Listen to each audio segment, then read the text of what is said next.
الرحمن الرحيم لا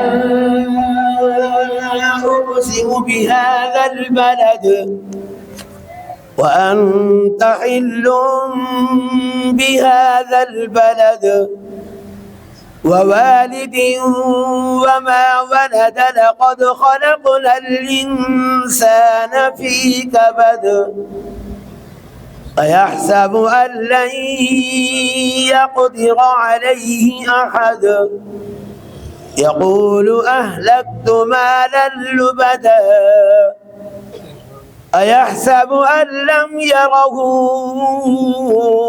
أحد ألم نجعل له عينين ولسانا وشفتين وهديناه النجدين فلاقتحم العقبة وما أدراك ما العقبة فك رقبة أو إطعام في يوم ذي مسغبة يتيما ذا مقربة أو مسكينا ذا متربة ثم كان من الذين آمنوا وتواصوا بالصبر وتواصوا بالمرحمة ما شاء الله أولئك أصحاب الميمنة والذين كفروا بآياتنا هم أصحاب المشأمة عليهم نار مؤصدة صدق الله العظيم ما شاء الله وبسملا ومحمدلا ومصليا ومسلما أما بعد قال الله تبارك وتعالى يا أيها الإنسان ما غرك بربك الكريم صدق اللہ العظیم۔ میرے معزز دوستوں اور بھائیوں، 18 اپریل 2026 ہمارے لیے دن ایسے جیسے ہمارے سر سے ہمارے والد محترم کا سایہ اٹھ جائے۔ میں جو بات کرنا چاہ رہا تھا، میرے برادر عزیز نے میری وہی ترجمانی اپنے الفاظ میں آپ کے سامنے کر دی ہے۔ ہمارے استاد محترم حضرت مولانا احمد یار خان رحمۃ اللہ تعالیٰ علیہ، جن کی شفقتیں، کرم نوازیاں، جن نے ہمیں حد درجہ عزت سے، تعلیم سے، احترام سے، تربیت سے نوازا، آج وہ ہم میں نہیں ہے اور مجھے خالصتاً آج ان کی تعزیت کا سفر کرنا پڑا ہے۔ میں چاہ رہا تھا کہ میں جنازے میں پہنچوں، لیکن مجھے 2 گھنٹے پہلے اطلاع ہوئی۔ بس وہ شاید میری قسمت میں محرومی تھی کہ میں حضرت کے جنازے میں شامل نہ ہو سکا۔ ان حضرات کا رابطہ تو پہلے سے تھا، لیکن میں کہیں تھا، جنازے کی اطلاع 2 گھنٹے پہلے تو میرا پہنچنا ممکن نہیں تھا۔ بہرحال میں نے چاہا کہ میں 3 دن سے پہلے حاضری کر لوں، حالانکہ کل میں ابھی سفر سے واپس جاؤں گا تو پھر بھی مجھے آپ کے علاقے میں یہاں جلسے کے لیے آنا ہے۔ لیکن یہ ہے کہ میں نے جلسے کی وجہ سے سفر نہیں کیا، میں نے کہا میں 1 دن پہلے جا کے ذرا تعزیت کا سفر کر لوں، جلسوں کے سفر تو ہوتے رہتے ہیں۔ دیکھیں، سب سے پہلی اور بنیادی بات کہ جو بڑے ہوتے ہیں نا، ان کا سایہ سر سے اٹھ جاتا ہے تو پھر بندے کے پاس ہاتھ ملنے کے سوا کوئی چارہ نہیں ہوتا۔ بعض اوقات میں نے ایسا بھی دیکھا ہے کہ جس کے بڑے دنیا سے رخصت ہو جائیں تو وہ اس بات پہ پریشان ہوتے ہیں کہ انہیں اصال ثواب ہم کثرت سے کریں۔ ہمیں ہمارے اساتذہ کو اصال ثواب یقینی کرنا چاہیے، لیکن یقین مانیے ہمارے استاد جی کی حسنات اتنی جاریہ موجود ہیں جو ان کی نسل میں اور ان کے علم کی شکل میں انشاءاللہ رہتی دنیا تک رہیں گے۔ ہمارے بڑوں نے جو بات اپنے تجربے سے بتائی ہے نا کہ وفات کے بعد انسان کے چہرے پر اس کے اعمال کا اثر آ جاتا ہے۔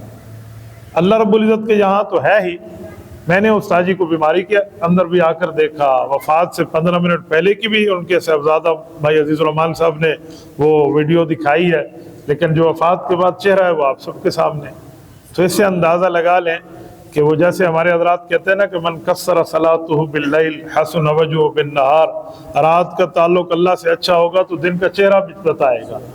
تو یہ صرف دن کا چہرہ نہیں ہے، موت کے بعد بھی بندے کے چہرے فیصلہ کر دیتے ہیں۔ بہرحال رب کریم ان کی تربت اقدس پہ کروڑوں اربوں اور خربوں رحمتیں نازل فرمائے۔ میں دو تین باتیں آپ کی خدمت میں عرض کرتا ہوں۔ سب سے پہلے جو میں نے آیت کریمہ سورۃ انفطار کی پڑھی ہے، اس آیت میں رب کریم نے ہمیں کیا بتایا؟ اللہ جل شانہ فرماتے ہیں یا ایھا الانسان ما غرک بربک الکریم، فرمایا انسان تجھے اللہ تعالیٰ سے کس نے دھوکے میں ڈالا ہے؟ تیرا وہ رب ہے جو کریم ہے۔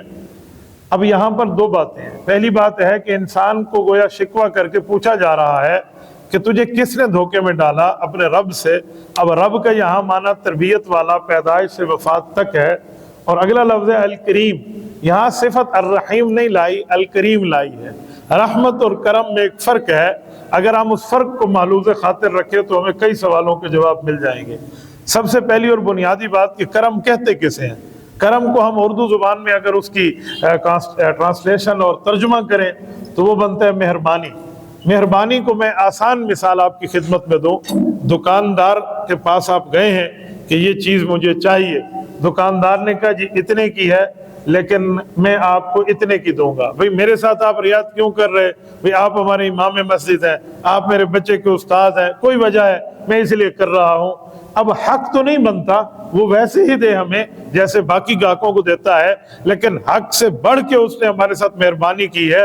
اسے اردو میں مہربانی کہتے ہیں، عربی میں اس کو کرم کہتے ہیں۔ اللہ رب العزت بتانا چاہتے ہیں بربک الکریم، تمہارا جو رب ہے وہ کریم ہے، یعنی ہاں بندے کا حق نہیں بھی بنے گا تو اس کے اخلاص کو دیکھ کر اس کو وہ حق دے دیا جائے گا جس کا وہ عقلاً مستحق ہے۔ اب میں اس کو کھولنے لگا ہوں اس بات کو تاکہ آپ کو سمجھ آئے۔ مثلا جو بندہ نیکی کرے گا وہ اس کا اجر پائے گا، جو بندہ اچھائی کرے گا وہ اس کا بدلہ پائے گا، لیکن اللہ رب العزت کے ہاں آپ کے اور میرے لیے ایک دروازہ کھول دیا گیا ہے کہ بندہ وہ کام نہ بھی کرے تو تب بھی اس نیکی کا اجر پائے، بندہ وہ نیکی نہ بھی کر گزرے تب بھی اس نیکی کا اجر پائے۔ وہ کام کیا ہے؟ وہ ہے ایصال ثواب۔ ثواب ایک ہوتا ہے، ایصال ثواب دوسرا ہوتا ہے۔ ثواب کا مطلب ہے نیکی کرو بدلہ خود لو، ایصال ثواب کا مطلب ہے نیکی کرو بدلہ دوسرے کے طرف آپ اس کو بھیج دو۔ یہ جو ایصال ثواب ہے یہ وفات شدگان کے لیے بھی ہے اور زندہ لوگوں کے لیے بھی ہے۔ نبی پاک صلی اللہ علیہ وسلم نے ایصال ثواب خود بھی کیا ہے، امت کو بھی ترغیب دی ہے۔ جامع ترمذی ابواب الاضاحی، حضرت امام ترمذی رحمۃ اللہ علیہ، حضرت سیدنا علی حیدر کرار صاحب ذوالفقار رضی اللہ تعالیٰ عنہ سے روایت لائے ہیں کہ نبی پاک صلی اللہ علیہ وسلم جب بھی قربانی فرماتے تو 2 بکروں کی قربانی کرتے بقرہ عید پہ، ایک پہ ذبح کے لیے چھری رکھتے، فرماتے اللہم ھذا عنی، اللہ یہ میری طرف سے ہے، اور دوسرے پہ چھری رکھتے، فرماتے من امتی لم یضحی، میری امت کے ان غرباء کی طرف سے ہے جو قربانی نہیں کر سکے۔ پتہ چلا پہلا بکرا ذبح کیا ثواب خود لیا، دوسرا بکرا ذبح کیا ثواب کا ایصال کر دیا۔ تو یہ ایصال ثواب ان لوگوں کے لیے ہے جو خود نیکی نہ بھی کر سکے۔ بربک الکریم کا مطلب رب کریم نے ہمیں یہ بات سمجھائی ہے کہ اگر تم کسی فوت شدہ کو یا کسی زندہ کو اپنی نیکی کا ایصال کرو گے تو وہ نیکی اس کے لیے لکھ دی جائے گی۔ جب کل قیامت میں اٹھے گا اور اس کا نام اعمال کھلے گا، وَإِذَا الصُّحُفُ نُشِرَتْ، اعمال نامہ کھولا جائے گا تو اس میں وہ نیکیاں بھی ہوں گی جو اس نے خود کی ہیں اور وہ نیکیاں بھی ہوں گی جو اس کو ایصال ثواب کیا گیا ہے۔ تو یہ وجہ کیا ہے؟ فرمایا بربک الکریم، آپ کا رب بڑا مہربان ہے۔ اس سے ہمیں اندازہ لگا لینا چاہیے کہ ایصال ثواب کا کتنا بڑا تعلق ہے۔ کچھ لوگ کہتے ہیں جی نیکی کریں تب بدلہ ملتا ہے ورنہ نہیں ملتا۔ میں نے کہا جی جو حضور پاک علیہ السلام نے پورا بکرا ذبح کر کے امت کے غرباء کو ایصال کرایا ہے، یہ کیا چیز ہے؟ جب پورے بکرے کا ثواب، اس کے کھر کا ثواب، اس کے بال کا ثواب، اس کی کھال کا ثواب، اس کے گوشت کا ثواب یہ جا سکتا ہے تو جو اللہ کا کلام ہے، جو حضور کا فرمان ہے، جو نیکی ہے، جو صدقہ ہے، جو علم فائدہ مند ہے، اگر اس کے ذریعے بندہ ثواب کے معاملات میں بھیجے تو تب بھی ایصال ثواب ہو سکتا ہے۔ ہم اہل سنت والجماعت احناف دیوبند ہیں تو ہم ایصال ثواب کے بھی قائل ہیں، ثواب کے بھی قائل ہیں۔ ثواب کا معنی نیکی کریں بدلہ خود لیں، ایصال ثواب کا معنی نیکی کریں بدلہ آگے ٹرانسفر کر دیں۔ تیسری یہاں یہ سمجھ آئی کہ ہمارے بڑوں کا جو معاملہ ہوتا ہے وہ رحمت اور برکت کا ہوتا ہے۔ کیا مطلب؟ 16واں پارہ پہلا صفحہ، رب کریم نے سورۃ کہف میں